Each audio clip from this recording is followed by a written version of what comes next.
Hello everyone, my name is Pallavi. तो आपको याद है हम लोग लास्ट क्लास में क्या देख रहे थे? लास्ट क्लास में एप्लीकेशंस ऑफ साइकोलॉजी हमने पढ़ा था। एप्लीकेशंस ऑफ साइकोलॉजी में हमने देखा था कि साइकोलॉजी हम लोग किस किस फील्ड्स में अप्लाई कर सकते हैं। देख रहे थे हम लोग कि क्रिमिनोलॉजी में भी अप्लाई कर रहे हैं, इन द फील्ड ऑफ एजुकेशन में भी अप्लाई कर रहे हैं, बिजनेस इंडस्ट्रीज़ में भी अप्लाई कर रहे हैं। लेकिन हम तो नर्सेस हैं ना, हम तो नर्सिंग कर रहे हैं, तो नर्सिंग में कहाँ कहाँ हम लोग साइकोलॉजी को अप्लाई करेंगे?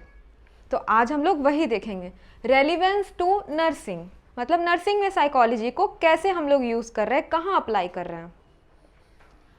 तो इसमें देखते हैं, सबसे पहले है to understand her own self. अब साइकोलॉजी में हम लोग स्टडी ऑफ बिहेवियर करते हैं, तो दूसरे के बिहेवियर को समझने से पहले तो हमें खुद के बिहेवियर को समझना होगा ना। तो वैसे ही सबसे पहले हम अपने आप को समझेंगे, नो ओन मोटिव्स, अपने मोटिव्स के बारे में जानेंगे कि लाइफ में हम क्या चाहते हैं, अपने डिज़ायर्स के बारे में जानेंगे, हमारा इमोशनल स्टेट कैसा होता है, कब गुस्सा आता है, कब बहुत खुश हो जाते हैं, अपने फीलिंग्स के बारे में जानेंगे, हमारी पर्सनैलिटी कैसी है, एम्बिशंस, लाइफ में हमारे एम्बिशंस क्या है, हम क्या अचीव करना चाहते हैं। मे भी हो सकता है कि बहुत लोग फॉरेन में जाके नर्सिंग करना चाहते हो, वहाँ पे जाके हॉस्पिटल का एक्सपीरियंस लेना चाहते हो, तो क्या एम्बिशंस है लाइफ में एज अ नर्स हमारी, तो ये सब जानना बहुत ज़रूरी है। देखिए, तो ये सब से क्या होगा, जब हम अपने बारे में जानेंगे तो हम खुद के प्रॉब्लम को सॉल्व कर सकते हैं, बिल्कुल कर सकते हैं। Take right decisions and overcome weakness.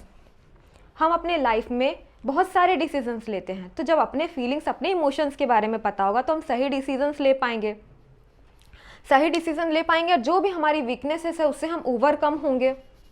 और जो भी वीकनेस है वो कहीं ना कहीं हमारे वर्क को अफेक्ट करता है, तो इसी वजह से अब जो है इतने सारे चीज़ों को फॉलो करने के बाद अब हमारा वर्क इसके कारण अफेक्ट नहीं होगा। Develop good personality abilities and perform her duties effectively and efficiently. बहुत सारे वीकनेसेस जो होती हैं हमारी, उससे ओवरकम होंगे तो हमारी पर्सनैलिटी अच्छी होगी, हमारी पर्सनैलिटी अच्छी होगी तो फिर हम अपने एबिलिटीज़ को जानेंगे, और जो भी हम अपने लाइफ में कोई भी ड्यूटीज़ परफॉर्म कर रहे हो उसको मोर इफेक्टिवली एंड एफिशिएंटली कर सकते हैं। तो ये हो गया पहला हमारा, to understand our own self, her own self. दूसरा है टू अंडरस्टैंड पेशेंट्स। अब खुद को तो समझ लिया, आप पेशेंट्स को समझेंगे। The nurses are professional meant for providing care to patients. Nurses का जो मेन काम होता है ना, वो ये होता है कि हमें नर्सिंग केयर प्रोवाइड करना होता है पेशेंट्स को, तो इसलिए पेशेंट्स को समझना ज़रूरी है। The knowledge of psychology will help the nurse to understand and cure the patient. अब हमें बिहेवियर की स्टडी होगी तो हम अपने पेशेंट्स को जो है वो क्योर कर पाएंगे, कैसे, उन्हें समझ कर। तो साइकोलॉजी में हम लोग बिहेवियर की स्टडी करते हैं। और देखिए क्या होता है ना कि हॉस्पिटल्स में तो बच्चे भी आते हैं, बूढ़े भी आते हैं, मेल एंड फीमेल, अलग अलग डिजीज़ेस होते हैं। किसी को फिज़िकली इलनेस होता है, हाथ पाँव में कोई इन्फेक्शन हो गया, आरटीए का केस हो गया, या फिर मेंटली इलनेस भी हो सकता है। तो ये सब को समझेंगे तभी हम उन्हें बेटर केयर प्रोवाइड कर सकेंगे। अब अगला है to recognise abnormal behaviour, relevant in physical health care as well as in the field of mental health care. इसमें यह है कि हम लोग अबनॉर्मल बिहेवियर को पहचानेंगे। क्या होता है अबनॉर्मल बिहेवियर, कैसा होता है? कोई पेशेंट जो है वो मेंटली इल हो, मेंटली परेशान हो, स्ट्रेस में हो, तो आम लोग उनको नहीं पहचान पाएंगे, लेकिन हमने बिहेवियर की स्टडी की है तो हम अबनॉर्मल बिहेवियर को बिल्कुल पहचान पाएंगे। और इस तरह से जो है ये चीज़ ना फिजिकल हेल्थ केयर में भी होगा जो हमारा है, और मेंटल हेल्थ केयर में भी होगा। ये psychology help the nurse to understand abnormal behaviours. अब जितने भी अब नॉर्मल बिहेवियर है वो समझेंगे मेंटल हॉस्पिटल्स में, जनरल हॉस्पिटल्स में, और मेंटल हॉस्पिटल, जनरल हॉस्पिटल और कम्युनिटी हेल्थ सेंटर्स में। हर जगह आपको इस तरह के पेशेंट मिल जाएंगे। क्यों ऐसा? आजकल इतनी स्ट्रेस है, इन्वायरमेंट ऐसा है कि इतना टेंशन्स है, फैमिली का टेंशन्स, वर्क का टेंशन्स, कि आजकल मेंटली लोग ज़्यादा इल हो रहे हैं। आपको इस तरह के पेशेंट हर जगह मिल जाएंगे, आपके गली मोहल्ले में भी ऐसे बहुत सारे लोग दिखेंगे जिनका बिहेवियर अब नॉर्मल है। तो एज अ नर्स हम इन तरह के बिहेवियर्स को समझेंगे और फिर उन्हें क्या करेंगे, गाइडेंस देंगे उस बीमारी से, जो भी मेंटल डिजीजेस है उससे कैसे वो क्योर हो, कैसे वो ट्रीटमेंट करवाएं अपना। और अगर वो हमारे पास आते हैं ट्रीटमेंट लेने के लिए तो हम उन्हें प्रॉपर केयर देंगे एंड प्रॉपर हेल्थ एजुकेशन भी देंगे ताकि वो क्योर हो के वापस जाएं। अगला है टू अंडरस्टैंड अदर पीपल। अब पेशेंट्स को समझेंगे, अब नॉर्मल बिहेवियर को समझेंगे, लेकिन बाकी लोगों को भी तो समझना होगा ना, क्योंकि आखिर में काम तो हमें करना है डॉक्टर्स के साथ, नर्सेस के साथ, रहना है हमें फैमिली के साथ, सोसाइटी के साथ, तो बाकी लोगों को भी समझना ज़रूरी है। और क्या है, by the knowledge of psychology she will understand everyone better and thus achieve great success in interpersonal relationship. अब जब हम साइकोलॉजी की स्टडी करेंगे, बिहेवियर की स्टडी करेंगे, तो हम हर लोगों को समझ पाएंगे, क्योंकि हर लोगों का बिहेवियर अलग होता है, कस्टम्स अलग होते हैं, रिलीजन अलग होता है, कल्चर अलग होता है, बिलीफ्स अलग होता है, उनके वैल्यूज़ अलग होते हैं।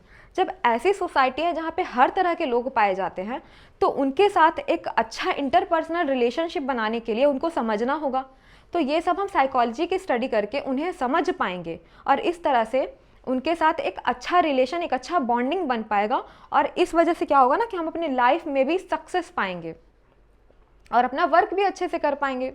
हाँ, तो अब हम देखते हैं अगला पॉइंट। तो देखिए, रेलिवेंस टू नर्सिंग में अगला पॉइंट क्या है, 5th में है to provide quality care to patients. Patients जो भी हैं उन्हें हमें क्वालिटी केयर प्रोवाइड करना है, सिर्फ केयर ही नहीं प्रोवाइड करना है, एक क्वालिटी केयर प्रोवाइड करना है। जैसे कि a nurse with good knowledge of human psychology can understand what fears and anxieties the patient faces, what he feels, what he would like to know and why he behaves the way he does. जो nurses अच्छे से human behaviour को समझती है वो ये जानती है कि पेशेंट्स के मन में किस तरह का डर रहता है अपनी बीमारी को लेके, क्या क्या चीज़ें वो फेस कर रहा है, किस सिचुएशन में है, और क्या है, what he feels, what he would like to know. जैसे कि वो अगर किसी बीमारी से जूझ रहा है तो वो ज़रूर उसके मन में कई सवाल होंगे, उसके मन में इच्छा होगा जानने का। और जब हम समझेंगे इन सब बातों को तो क्या होगा ना कि हम एक अच्छा IPR मेंटेन कर पाएंगे, और इस वजह से पेशेंट्स जो है अपनी प्रॉब्लम को हमारे साथ शेयर करेंगे। तो हम जो है पेशेंट की ज़रूरत के हिसाब से पहले ही अनुमान लगा सकते हैं कि उसे किस चीज़ की ज़रूरत है, और फिर उसे जो प्रॉब्लम हो रही है ना, तो हम उनके फैमिली रिलेटिव्स के साथ डिस्कस कर सकते हैं कि कैसे उन्हें बेटर से बेटर केयर दे सके, क्वालिटी केयर दे सके, और जल्दी से जल्दी उन्हें ट्रीट कर सके। A good understanding of these patients by the nurse can be the best support to him। और यही सब जो समझ है एक नर्स की अपने पेशेंट के प्रति, यही जो है ना एक बेस्ट सपोर्ट होता है नर्स का अपने पेशेंट के प्रति, और इसीलिए जो है हमें उन्हें क्वालिटी केयर प्रोवाइड करना होता है। तो ये कैसे होगा, साइकोलॉजी के अच्छे से जब हमें नॉलेज होगी तब होगा। अगला पॉइंट है help patients adjust to the situation. Patients की मदद करनी है सिचुएशंस में एडजस्ट करने के लिए। Patients with illness and physical handicaps and chronic diseases. जैसे कि कोई पेशेंट है वो बीमार है, फिजिकली हैंडीकैप है तो उसको थोड़ा सा चलने में भी तकलीफ होगा। कोई क्रॉनिक इलनेस है, कोई बड़ी बीमारी है, जैसे कैंसर हो गया, एड्स हो गया, TB हो गया, तो पेशेंट्स को पहले से ही बहुत घबराहट होगा और उनका तो पूरा माहौल ही चेंज हो रहा है। तो एक नए माहौल में एडजस्ट करने में उसे समय लगेगा, ऊपर से उसे गंभीर बीमारी भी होगी, तो उसे हमें ही हेल्प करना होता है उस सिचुएशन में, उस नए इन्वायरमेंट में एडजस्ट करने में। तो क्या करना है, हमें उन्हें हेल्प करनी है, उन्हें इतना समझाना है, उन्हें केयर देना है कि उन्हें लगे कि नहीं, हम इस बीमारी से लड़ सकते हैं, हम ठीक हो सकते हैं। तो क्या है, अ nurse with good knowledge of psychology can be an effective health educator.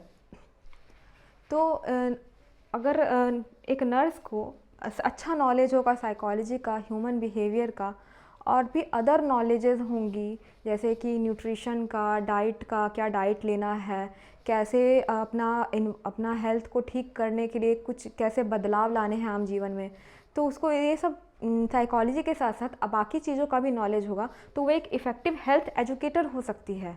Health के प्रति जो है वो पेशेंट्स को एजुकेट कर सकती है कि आप ये बदलाव कीजिए अपने डेली एक्टिविटीज़ में, तो आप बेटर तरीके से और जल्दी से ठीक हो जाएंगे। तो ये होता है ना, पेशेंट्स का काम है कि अगर वो आए कुछ ऐसे सिचुएशंस के साथ, तो उन्हें उस इन्वायरमेंट में एडजस्ट करने में हेल्प करनी है। Help the student nurse to appreciate the necessity for changing the environment. हमें एज अ टीचर हमें एक स्टूडेंट नर्स को ये समझाना है, ये बताना है कि क्यों कभी कभी जो होता है ना, इन्वायरमेंट को चेंज करना ज़रूरी होता है बेटर ग्रो करने के लिए, बेटर परफॉर्म करने के लिए। जैसे कि क्या है इसमें, good nursing care depends upon the ability of a nurse to understand the situation properly and also in obtaining the cooperation of other people concerned. एक अच्छा नर्सिंग केयर इस चीज़ पे डिपेंड करता है कि एक नर्स जो है अपने जो सिचुएशंस है औरों के सिचुएशंस को अच्छे से समझे, क्या क्यों इन्वायरमेंट को चेंज करना नेसेसरी है, और जो है अदर लोगों का भी वो इस चीज़ में हेल्प ले सकती है। अब जैसे कि इसका एक एग्जांपल है, मान लीजिए कि एक ऐसा बच्चा है, एक ऐसा शिशु है जिसको किसी कारणवश अपने माता पिता का केयर नहीं मिल पाया बचपन में, किसी कारण से वो माता पिता से अलग हो गया, वो बोलते हैं ना ऑर्फनेज किड्स। तो अगर उसको एक ऐसे माता पिता को सौंप दिया जाए जिसको फॉस्टर पेरेंट्स बोलते हैं, जो पालक माता पिता है, तो उसका एक इन्वायरमेंट चेंज हो गया। अब वो अभी बिना माता पिता के रह रहा था, अब जब वो उसको एक ऐसा फैमिली मिला, ऐसे माता पिता मिले जो उसका केयर करेंगे, उसका देखभाल करेंगे, तो वो लाइफ में और बेटर कर पाएगा ना, वो और ग्रो कर पाएगा। तो उस समय इन्वायरमेंट चेंज करना उसका ज़रूरी था ताकि वो कुछ बेटर कर पाए। तो ये हमें ना स्टूडेंट नर्सेस को समझाना है कि इन्वायरमेंट को चेंज करना क्यों ज़रूरी है। अगला है help for effective studying. Effective studying में भी साइकोलॉजी का नॉलेज होना बहुत ज़रूरी है। वो कैसे? Nurses learn many new things during training. हम लोग जो है नर्सेस हैं, तो हम लोग अभी हमारी ट्रेनिंग चल रही है, तो हम लोग ने बहुत सारी चीज़ें सीख रहे हैं, बहुत सारे प्रोसीजर्स सीख रहे हैं, बहुत सारी बीमारियों के बारे में सीख रहे हैं, पेशेंट्स से कैसे अच्छा बिहेवियर रखना है और कैसे एक अच्छा IPR मेंटेन करना है, बहुत सारी चीज़ें हम सीख रहे हैं। She has to obtain correct facts about the disease condition and their treatment. और इस सब से क्या होगा ना कि हमें करेक्ट फैक्ट्स ढूंढनी है और किसी भी डिजीज़ कंडीशन का जो करेक्ट फैक्ट्स है वो पता लगाना है और उनका ट्रीटमेंट अच्छे से करना है। अब जैसे कि कोई भी बीमारी होने का कोई एक कारण तो नहीं होता ना, बहुत सारे कारण हो सकते हैं, तो हमें करेक्ट फैक्ट्स के बारे में पता लगाना है कि आखिर ऐसा क्यों है और फिर उसका प्रॉपर ट्रीटमेंट क्या है उसका पता लगाना है। तो ये साइकोलॉजी का नॉलेज जो है वो इफ़ेक्टिव स्टडिंग में भी हेल्प करता है। रीएडजस्टमेंट। रीएडजस्टमेंट कैसे होता है? Every profession and career requires readjustment. अब सबको पता है कि किसी भी करियर फील्ड में जाएंगे हम या किसी भी प्रोफेशन में जाएंगे हम, तो हमें अपने लाइफ में कुछ ना कुछ एडजस्टमेंट करनी पड़ेगी। अब जैसे कि मान लीजिए कि हम कोई नई जगह गए, नए शहर में गए, नए लोगों के साथ रहें, तो हमें तो एडजस्ट थोड़ा बहुत माहौल के अकॉर्डिंग करना ही पड़ता है। क्या होता है इस दौरान? नर्सेस एडजस्टमेंट कैसे करती हैं? ओवरकमिंग होम सिकनेस, क्योंकि घर से दूर आई हैं तो बहुत लोगों को घर का याद आता है, उसी को होम सिकनेस बोलते हैं, तो उससे वो ओवरकम कर पाएंगी। Adjustment to sick persons who may cry, be desperate और even ventilate the anger on nurses. अब ट्रेनिंग के दौरान हमें पेशेंट्स को केयर देना है, केयर प्रोवाइड करना है, हॉस्पिटल्स में ड्यूटीज़ तो करनी ही है। तो कई बार ऐसा होता है कि नर्सेस जो पेशेंट्स होते हैं अपनी बीमारी में इतने परेशान हो जाते हैं कि कभी कभी अगर उनको थोड़ा गुस्सा भी आता है तो वो नर्सेस पे ही उतार देते हैं। तो क्या है इसमें? Even ventilate the anger on nurses, अपना गुस्सा नर्सेस पे ही उतार देंगे। तो उस सिचुएशन में हमें पेशेंट्स को समझना है कि आखिर वो ऐसा क्यों बिहेव कर रहे हैं और फिर उन्हें अच्छे से समझाना है और उन्हें केयर देना है। Trying to work and study together. अब हम अकेले तो वहाँ नहीं नर्सिंग की पढ़ाई कर रहे हैं, बहुत सारे स्टूडेंट्स हैं, हमें पढ़ाने वाले टीचर्स हैं, तो हमें क्या करना है? हमें उनके साथ अच्छे से काम करना है और अच्छे से पढ़ाई भी करनी है। तो इसलिए रीएडजस्टमेंट के लिए भी साइकोलॉजी का नॉलेज होना बहुत ज़रूरी है। तो हमने टोटल कितने देख लिए? रेलिवेंस टू नर्सिंग के हमने 9 पॉइंट्स देख लिए। मतलब ये 9 पॉइंट्स जो है ये साइकोलॉजी का स्टडी जो है वो नर्सिंग फील्ड में ज़रूरी है, ये बताता है, और क्यों ज़रूरी है ये भी बता रहा है। तो ये आज का हमारा जो है रेलिवेंस टू नर्सिंग का टॉपिक कंप्लीट होता है। तो आगे हम लोग मेथड्स ऑफ साइकोलॉजी पढ़ेंगे। तो फिर मिलते हैं हम लोग नेक्स्ट क्लास में। That's all, thank you.